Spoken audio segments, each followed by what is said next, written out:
Welcome to Life After, a podcast for women to take you from feeling like you're just surviving to thriving, to creating a life you really love. Expect to discover tips and tricks to get there. Each episode will have actionable steps to empower you to make changes. I started this podcast because I've been through it all, from getting out of a marriage with a narcissist to completely rebuilding my life. And now I'm on a mission to help you too.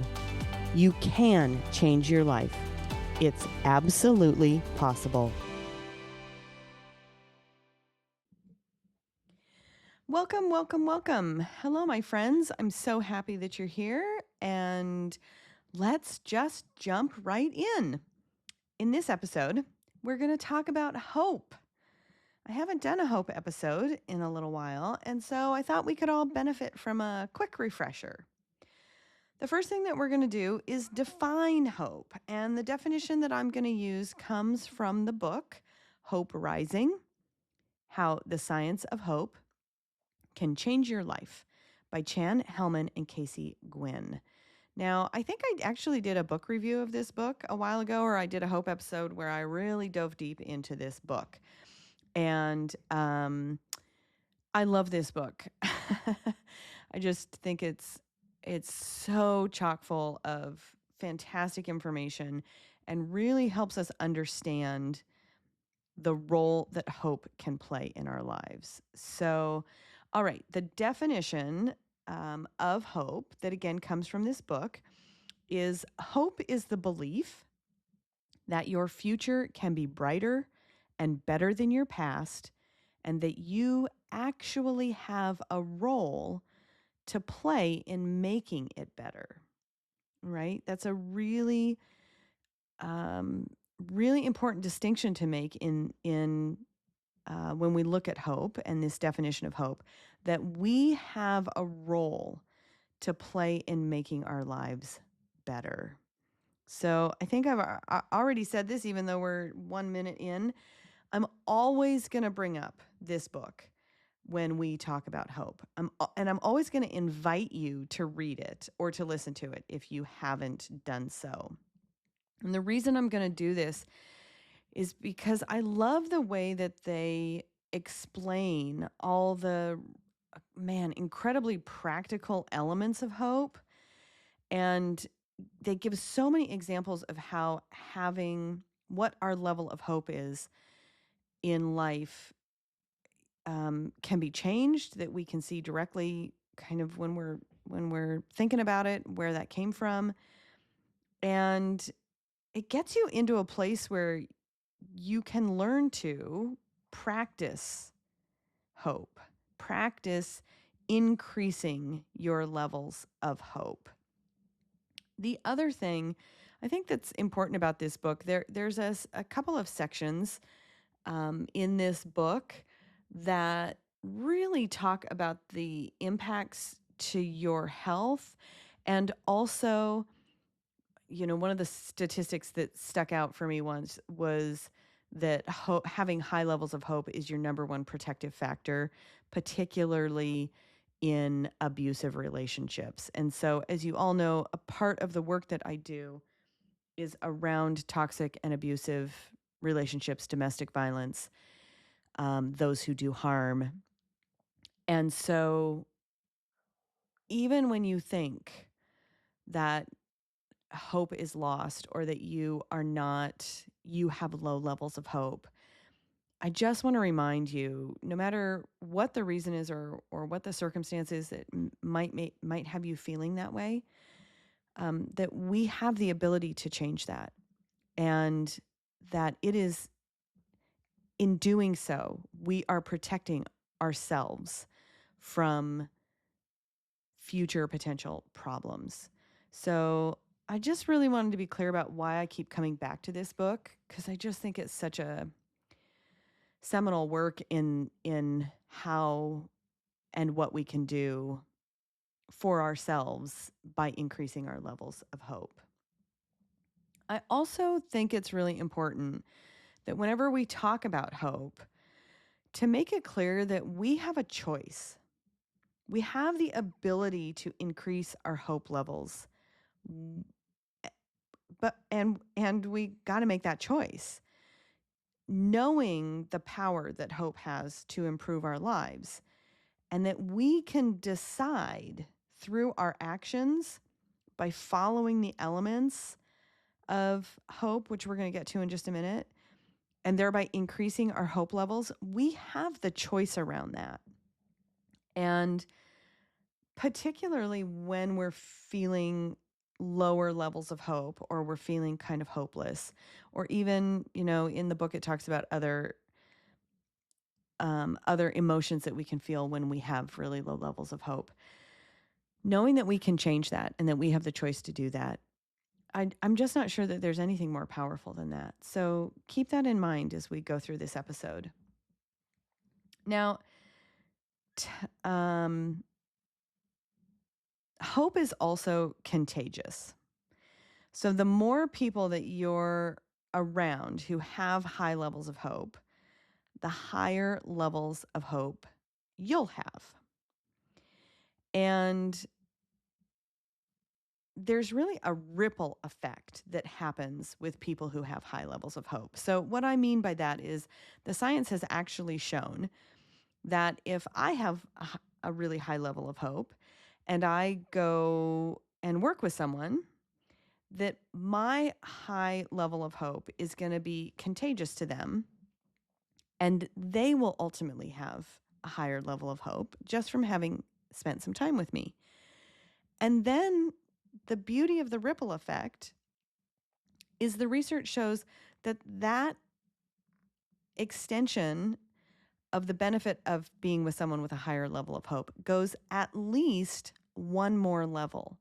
So let's say I'm working with let's say I'm working with, I don't know, Jane, and then Jane goes home, and the fact that I have a high level of hope raises her level of hope a little higher, that then impacts, let's say, her children have higher levels of hope. So, I mean, man, we just can't get any better than having something that is so powerful that it's not only contagious, but that the research shows that we create a ripple effect with what we're doing, right? Now, the best way, if you're thinking to yourself, well, how do I know somebody who has high level of hope so that I can go around and be with them? Right? That'd be the first question I would ask. How do I find these people? And the best way I have found to do that is to ask yourself, who are the people around you that you really want to spend more time with? Right? Is it that coworker who always has a sunny and cheerful disposition and really roots for you to succeed? Is it maybe a grandparent who is the living embodiment of loving you? Is it a boss who encourages you to go back to school or apply for that promotion, even though it means that you might move on and they'll have to replace you? Or is it the friend who is connecting with you when you need it the most, who knows you and shows up for you consistently? So all of these examples, in my mind, are people who have high levels of hope. They're helping you, encouraging you, loving you, cheerleading for you. They want you to expand and grow and be the best version of yourself. Now, it might seem like, well, how are those examples? How do we know that they have high levels of hope, right? Well, because they appear to be hopeful. They appear to be working with you. And someone that has a high level of hope is going to show up in that way. They're going to support you. They're going to have compassion for you if you're going through something that struggles. And so as you think about the people you want to spend more time with, start looking at the ways that they, when they show up, have what their hope level is. You might even want to ask them. And I didn't think about this till right now, but if you get that book, at the back of that book, at the back of the book, Hope Rising, There's a test you can take to check out your own level of hope. And just know that that test can show your hope levels at a moment in time. And again, we can always change our level of hope.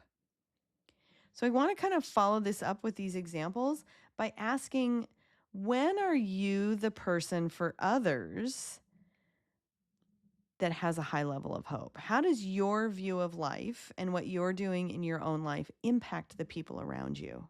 Right? I think that's a good way to be thinking about it as we're focusing on this topic. Another one of the really fantastic concepts in the book is that having high levels of hope, I think I mentioned this again already. I just love this book. I love all their statistics. Having a high level of hope is a number one protective factor against so many areas of our lives. So having a high level of hope, it's going to help you at work.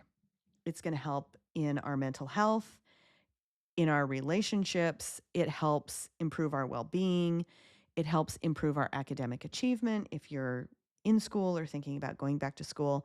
There are very few areas, and the book does a great job of giving you specific sections of directly how having high levels of hope help us in all these different areas of our lives. I can't. I'm so passionate and enthusiastic, and I believe so wholeheartedly in the power of hope.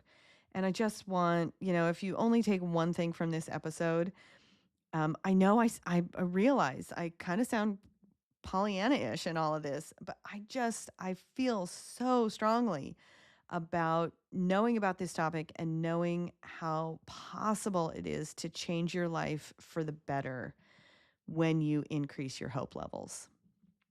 All right, so let's talk. I mentioned this.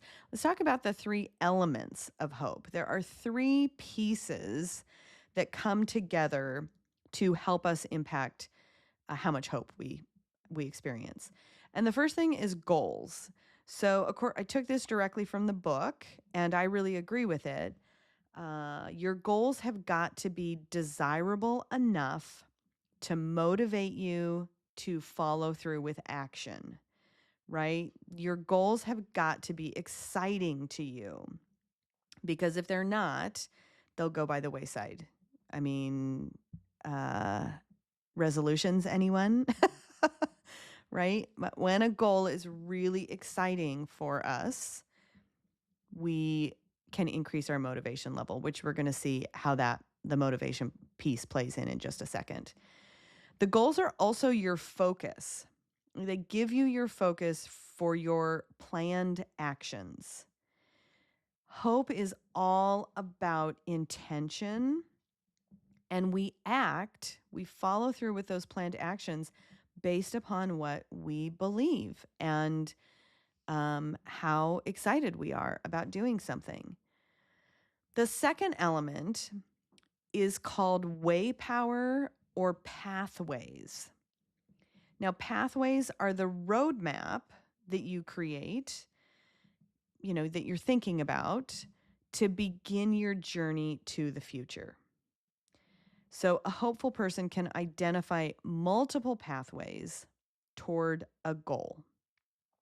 And when we're faced with barriers, which we inevitably are, someone that has a strong waypower can find alternate pathways to keep them going towards their goal. And so each time you take a step towards your goal, your level of hope can increase. And this is why I say, you may have heard me say in previous podcasts, you may have heard me say it a lot actually.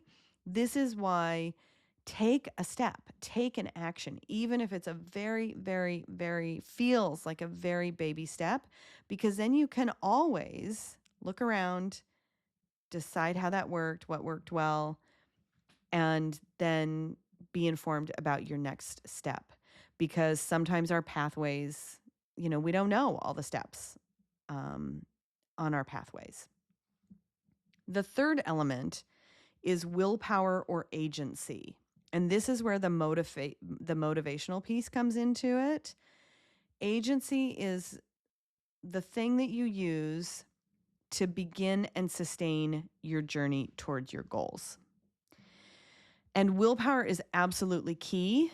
Here's kind of the reality of willpower is that it's limited each day. Unfortunately, we have a finite amount of willpower. And the willpower that we do have can be impacted by mental fatigue. It can be impacted by our level of sleep. It can be impacted by our diet, whether we're exercising. So just be really mindful that we do have some limits around willpower, and there are things that we can do to improve that. Now, all three of these elements need to come together in order to grow your level of hope. All right. So now we know kind of the basics of what hope is, its definition, and how the pieces come together to impact our level of hope. But what does this mean practically for you, right? What does this mean for showing up in your day-to-day life? And you all know that I am all about the practical. So the first thing to know is that hope is not optimism. It's not, and it's certainly not about being Pollyanna-ish. Hope is a practice. It's a practice, right? We set our goals. We set goals that we're really excited about, and then we use waypower and willpower to help us to reach those goals. Well, that's a practice. It's a practice of action. The other thing hope isn't is it's not believing that everything's just going to magically work out. It's not forced positivity by being Pollyanna-ish. It's not pretending you're fine. It is a practice, something you return to again and again, especially, please hear me on this. Hope is a practice you return to again and again, especially when circumstances haven't changed yet. All right? Especially when things aren't going the way that we want them to, or we haven't seen change yet. Now, I think I've told this story before, so if it's a duplicate for you, I apologize for that. Hopefully, you'll still get some value out of it. But I didn't recognize until many, many years later that I actually, and I never would have believed this if somebody had told me this when I was in the thick of it, but I actually had really high levels of hope that protected me through my very long and very protracted divorce. And how that played out was I knew so deeply in my core. And again, I don't know how, but I always knew that the kids and I would be okay. Eventually. Something so deep in my soul and my body and my heart knew that we would get through what was happening and that our lives would get better. Now, I had no idea how. I had no idea how at all. I was absolutely in the thick of being drugged back to court every 4 or 6 or 8 months. I was barely hanging on financially. Like, I used to talk to a friend, and she'd call me and say, when she was going through her very difficult divorce, she'd call me and say, remind me how there were times that were so bad that you couldn't even put a full tank of gas in the car, right? I was barely hanging on financially. And I was raising 2 kids basically on my own. And in the process of doing that, trying to also support their healing so that some of these patterns could be broken. And yet with all of that going on, all of the stress and anxiety that created, I always knew that if I just kept taking baby steps, our lives would improve. To me, it wasn't just hope, but it was faith. It was faith in action. And as I say that, I realize that I would never have characterized myself as a person of faith. But I realize I recognize now that there was faith in that knowing as well as hope. So please, please, please know that even if you aren't where you want to be, leaning into these three elements of hope and practicing them, setting goals and using way, power, and willpower to see those goals come to fruition, they're going to be those major influences that move you through whatever your challenge is, even the big ones. If I can get through an almost 10-year divorce, yep, you got that? Almost 10-year long divorce, and I can hold on to that level of hope. And of course, that doesn't mean it was going on all the time. There are obviously ebbs and flows in that. But over the vast majority of that time, right, even the really big challenges we can move through. So keep showing up for yourself, even when you feel like certainty is gone or you don't know what's going to happen next, you don't know how to take the next step. Keep showing up. Keep thinking about these ways that you can improve your levels of hope. Even if your goal is very small, your goal could be very small. It could be, I'm going to take a shower today. That might be your only goal. Know that you can still move through even the biggest of challenges. So I also want to say that I think that one of the myths of hope is that we imagine that it has to be this big, energetic, exciting, keep me moving constantly forward, right? And I hope that my story that I just shared about my own experience helps you to see that that's not always the case, right? I just said that hope is going to ebb and flow for us. Sometimes that has to look like resting or getting more sleep or canceling our plans and having some quiet time, downtime. Sometimes we got to trust that hope isn't big. It doesn't have to be big.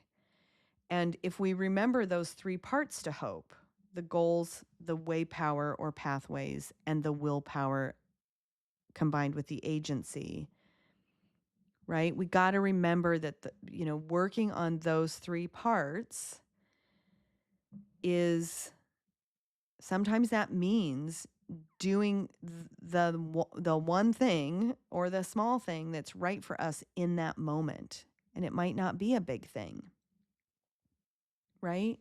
And a lot of the times that means giving ourselves grace and kindness and compassion, right? Those are all goals we can strive for, is to be kinder to myself and others, to have more compassion for myself and others. And along those lines, I've noticed that hope doesn't announce itself, right? I kind of made that point with the examples of who are the people in your life you lean into. Hope isn't always out there going, pick me, look at me. you know, just by being around people, we can improve our levels of hope. And they're not going to be standing on the corner with a sign going, I have high hope levels, pick me, right? Sometimes they just appear to be kind of positive people. On the other hand, sometimes also hope shows up really quietly. It can be those little things that we do, right? Maybe we're inspired by someone who has a high level of hope. And so, again, our goal for today is making an appointment. Maybe our goal for today is setting a boundary that we haven't done before. And so in doing so, we think of ways that we can do that. We think of pathways. We think, well, I could say this or I could say that. And then we're motivated through willpower to just practice it a little. Sometimes it's as small as saying, I'm going to go for a walk or drink more water. And I'm going to be doing these things because that's going to help me be more resourced. It's going to give me more willpower. because I'm taking care of myself, right? So know that hope can exist in your life in small and subtle ways, even when you feel stuck or discouraged. And in point of fact, those are the times we need to tap into expanding our hope a little bit more than almost any other. Now, I invite you to consider to not create unnecessary deadlines for hope. It can be so easy to look at those three elements of hope. I'm going to say them again: goals, pathways, and agency, and assume that we can control the outcome we want. Oh, I know how to do it now. I know I need to set a goal that I'm excited about, and I know I need to be thinking about all the different pathways I can use to get there. And I'm just going to will myself to do it. I'm going to use the agency, and I'm going to use my willpower and push through. So I'm going to get exactly what I want, right? It's not always the case. We don't always get to decide that things in my life are going to get better by X time or in Y way, right? It just doesn't work that way sometimes. Our lives are not lived linearly. Our lives are just simply not lived linearly. And so anticipate that there might be some ups and downs, because knowing that, anticipating it, knowing that it it it might not work out exactly how you think it's going to in the exact moment you want it to, that's where that faith and the hope connect.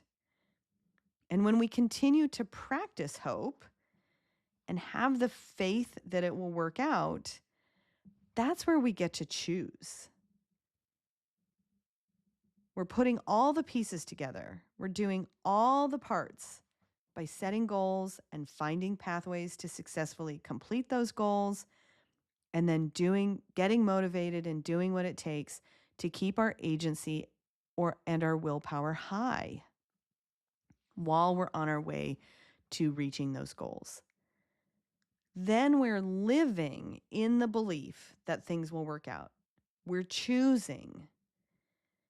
We're using our faith to know it's going to work out, and we're choosing to show up and take the actions, sometimes small actions, but actions nonetheless, to keep moving forward.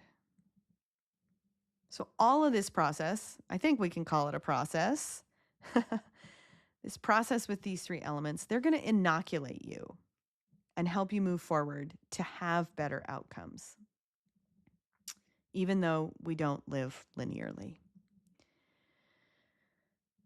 And the thing is, healing and growth and transition, they don't follow neat timelines. They just don't, which is why we've got to go through this process. We've got to show up. We've got to take the steps, even when they're baby steps, right? In doing that, in practicing those three elements of hope, we show up not only for ourselves and the ability to change our lives, but we do so, knowingly and sometimes incrementally. And what I want to say is often it's miraculously what happens in our lives. So I've already mentioned this a couple times, but I want to just point out again, there are going to be moments that your hope levels dip. And sometimes this happens when our circumstances look exactly the same for what feels like forever.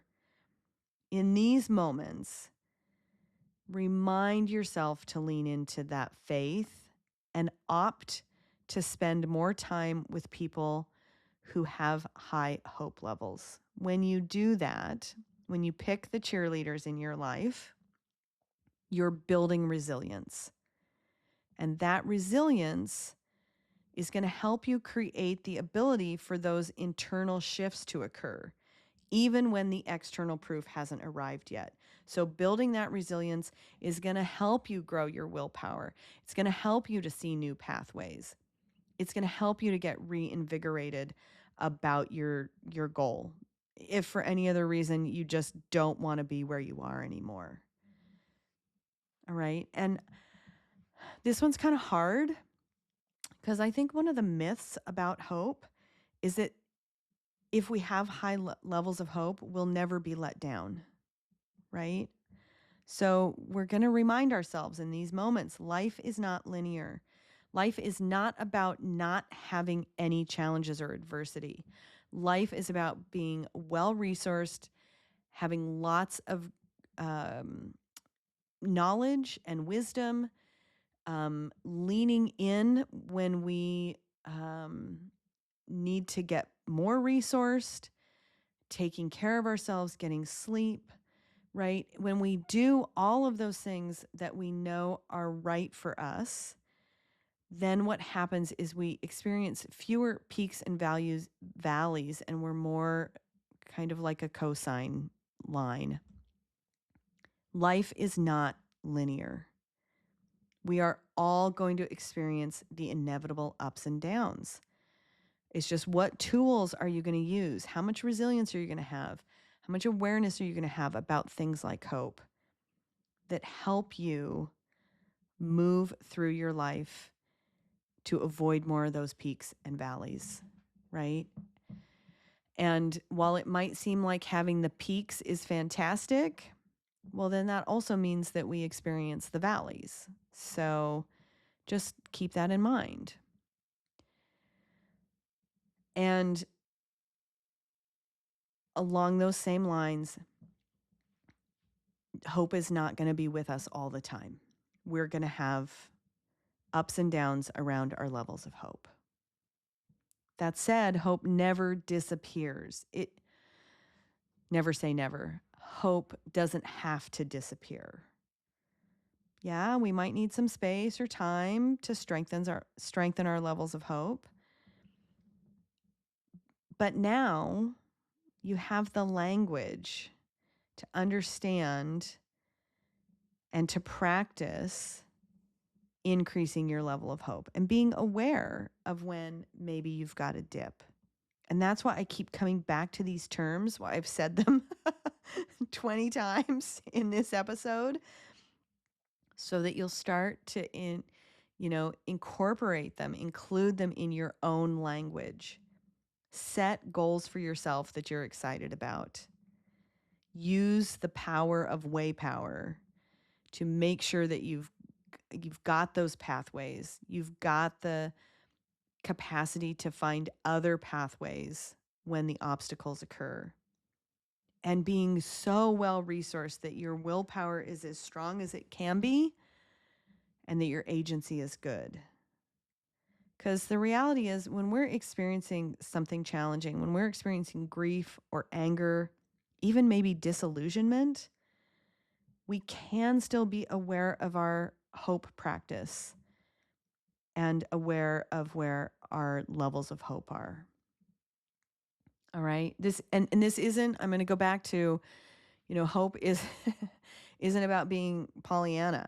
We're all on the struggle bus sometimes. That's just a reality.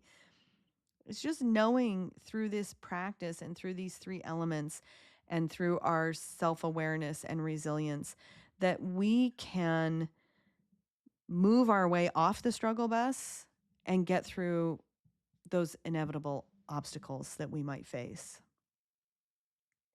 So, how do you know if you're working on your hope levels or just faking it with forced positivity? Well, knowing this language is a really good start. Also knowing that hope allows for the truth, whereas forced positivity silences it. Hope says, this is hard and I'm still here. Forced positivity or toxic positivity says, I shouldn't feel this way. I shouldn't feel that way. I shouldn't. So as I wrap up today's episode, I want to invite you to just let hope be enough for today. You don't need a 5-year plan. You don't need absolute certainty. I invite you to choose to lean into hope, whatever level you are at the moment, and to consider building that level of hope through your goals and your pathways and your agency. Sometimes hope is simply deciding that the actions you take today are good enough. And well, that's good enough.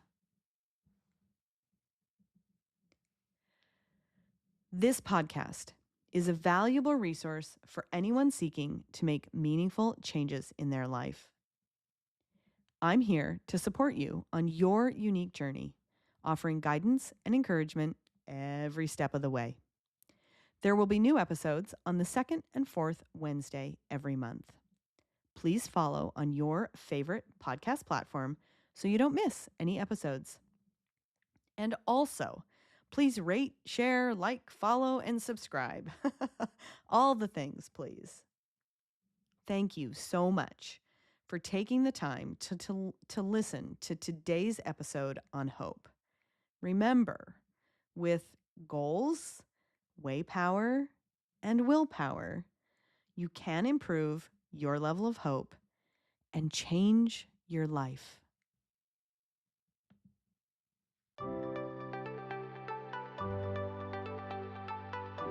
As we wrap up, here's the thing. I've made every mistake. I've literally been there and done that. It's one step at a time, and you'll get there. There's hope. You've got this. If you're struggling in a relationship and wondering if it might be controlling, you're not alone. Download my free PDF at locatecoaching.com/free gift to help you find clarity and confidence. I hope you have a fantastic day, and I'll see you soon.